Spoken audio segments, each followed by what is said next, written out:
Starting in this chapter and continuing in most of the rest of the chapters as we go forward through this course, we are going to edit video, audio, still images, graphics, and titles, and the editing takes place mainly in the timeline.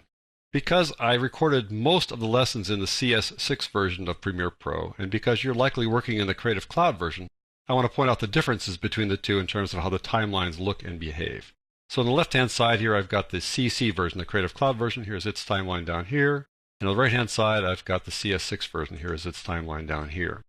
Here's the header. We've got the Video 1 header and the Audio 1 header. Now, by default, the header opens up in this kind of expanded view. And you get there by opening up this disclosure triangle. So I'll close it now to collapse the view. And I'll expand it again by clicking on that. If I want to expand the view further, I can lift it up like this by hovering between the two tracks and expand it like that. But if I close it down, it won't expand there. I need to open it first and then drag it up and down. You close it back down again.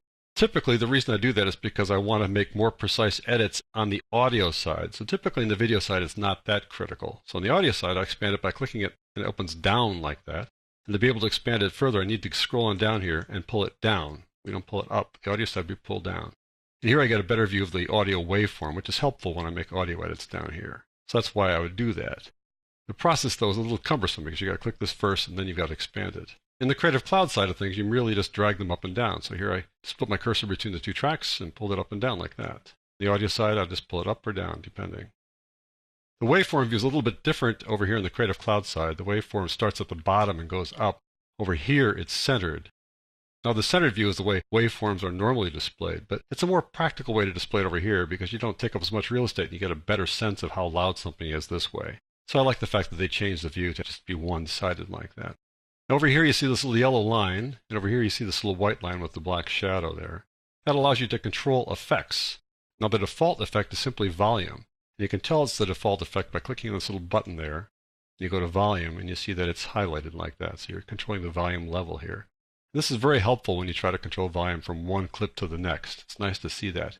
Now, all clips have that option with a little button like this, but you don't see it up here because you've got to expand the view a little bit. To expand the view, I press the plus key a couple times. And then you see a little button appear there. Click it here, you've got the options on the video side of things. But you hardly ever work with effects on the video side here. You typically work with effects up here in the Effect Controls panel. But on the audio side, you do. So by default, the audio control line is turned on here, and by default, the video control line is turned off. The way you turn it on and off over here is with this little button there. You click on that settings button, and then you can turn on video keyframes if you want, but they're off by default. Over here, the video keyframes are on by default. See the yellow line there? You pull that down just a little bit by scrolling up here and pulling this thing down just a touch like so. There you can see that yellow line, and they're on by default, and you control them not by this little settings button over here, but by these little buttons down here. Every track has their own individual control. Over here, it's the full timeline version. I click on this, and I can show the keyframes or hide the keyframes. That's how it works there. So you'll see the difference of these little buttons here versus that little setting over there. You might notice a couple other things. If I click on a clip to select it to make it active, you see how that looks there? Over here it looks different. It makes it all solid looking like that. Just a little more obvious. I think it's a little better that way. Over here, you see these little triangles in the corner there? Those little triangles indicate that every frame of this clip is being used. When you bring in a clip to the project panel like this, it has a beginning and an end. It doesn't go on forever. When you put it in the timeline like this, you can see the beginning and end by that triangle. If I trim it, that little triangle goes away. You don't see the triangle anymore now. It goes away because we're not using the entire clip. It just marks the beginning and the end of the full clip. Over here, the triangles are white as opposed to gray. That's the only difference there. On the audio side of things, there's this little mute button here. That means that the track output or the sound is on. Now it's off. Now it's back on again. I'll close this down over here. On the Creative Cloud side of things, you have a mute button, which is more of a standard way of doing things. M for mute. Now it's muted. Now it's not muted. You also have a solo option. You click on that, and nothing else plays. So everything else is muted except that one. But you can solo multiple tracks. So you can have several tracks that are soloed with other guys not playing. Turn that off. The buttons here at the top are clearly different from this side versus that. Here you have several of them. Here you only have 3. These 2 marker buttons kind of duplicate things. You need only one marker button. This is an Encore Chapter button. Over here there is no Encore Chapter button, but this marker button takes care of both things. You also have this link selection option here, which you don't have over here. A linked selection means that you've got a clip where the audio and the video are linked together. You record a video clip and you record both video and audio at the same time, and so the audio and the video are linked together, which is normal. But sometimes you want to unlink them when you do some editing.